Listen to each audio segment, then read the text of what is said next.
I've heard versions of this story many dozens of times with other children of immigrants. I'm a child of immigrants, where you hear the first generation person you're interviewing say, my parents want to be a doctor, lawyer, engineer. Yeah. And I've read the same about you, that you've said that was their kind of hope, that you would pursue a profession like that, because that is a great, stable, secure life.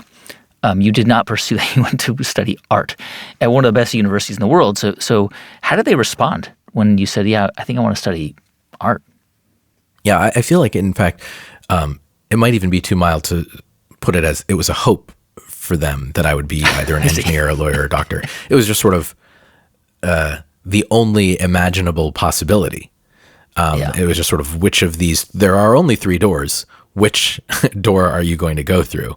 And so when I was like, oh, actually, I found this weird cubbyhole that actually turns out to be my own door, they were I think they were just scared more than anything else. I think by the time I'd gotten to college, they knew me well enough, and I had sort of proven over and over again that I kind of wasn't going to do the thing that they wanted me to do just because they said they wanted me to do it. I think to their frustration, but I think they'd given up in a lot of ways on trying to convince me to do the thing that they wanted me to do. So when I told them I was going to be an art major, mostly they were scared. They were just like, what does that mean? And how will you make a living from that? And I explained to them that I loved graphic design and that I was taking graphic design classes, and that I had actually already gotten like a freelance job making a website for a local company in New Haven. And so I was like, here's me using my art education and working already. And I think they were like, okay.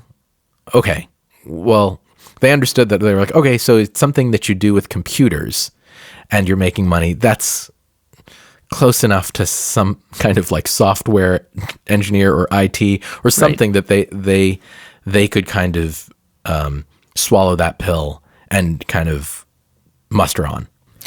I read that during this period of time when you were living in LA and supporting yourself with a variety of different jobs, but producing music, the first time that your parents kind of, I don't know, I guess maybe understood what you were doing was when one of your songs was in a film. That it was like, it was in a TV commercial. In a film. Okay, it was, yeah. So what? I mean, before then they were like, what were they doing? They were like, what are you doing out there? What's like, how you surviving? Yeah, I think they, again, were just worried. My dad would, with some regularity, suggest maybe I should try going to graduate school. He would do it in a way that was kind of trying to be respectful of right, what I wanted to do, but he was like, you've been doing this for a while, and it's almost like you're running a business the way when you're touring and you have to make this, you're put out your record and you have to think about the budget. Maybe you should go get an MBA, or he would say,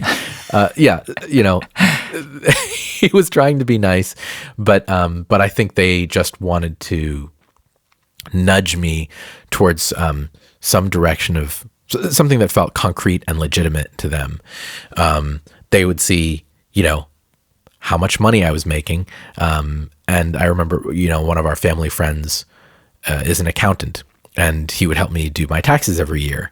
And so he would see how much money I was making. And I think he would go to my dad kind of shaking his head and being like, what's he doing? What's going on?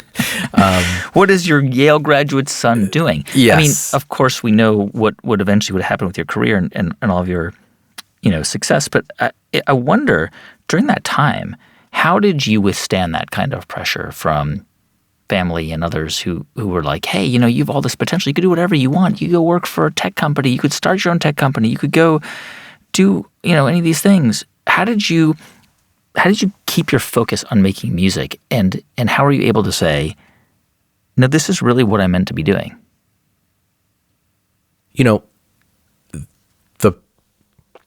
The idea of making music was so exciting to me. and intoxicating. I loved being able to do that. I was able to, pay my bills. I wasn't able to do much beyond pay my bills, but that was fine. It felt exciting to me, and it felt like, I don't know, it felt like I felt like I was on an adventure. The fact that it was something that nobody in my family could really understand or relate to, and none of our family friends could understand or relate to, didn't make it harder for me. It made it more appealing, I think, because it felt like I was setting off on my own in a way that I really loved. So, okay, well, what does it take to make that happen? I just knew that I had to make enough money to be able to eat and pay rent, and I was able to do that. I didn't have to I didn't have to stop making music in order to do that. It just meant maybe it changed the pace. Maybe I wouldn't be able to go on tour until I had X amount of money in the bank, and I knew that, okay, I can pay 2 months of rent in the bank, so I can go on tour for a month, and then I'll come back and I'll figure it out. I wasn't worried about the stuff that they were worried about, because it was all I wanted to do. Hey, it's Guy here, and I hope you enjoyed this conversation. For more like it, don't forget to subscribe to this channel. For the audio version, just open your favorite podcast app, search The Great Creators, and tap follow. If you like this clip and you want to watch another one, please click right here. And if you want to watch the entire podcast, click right here.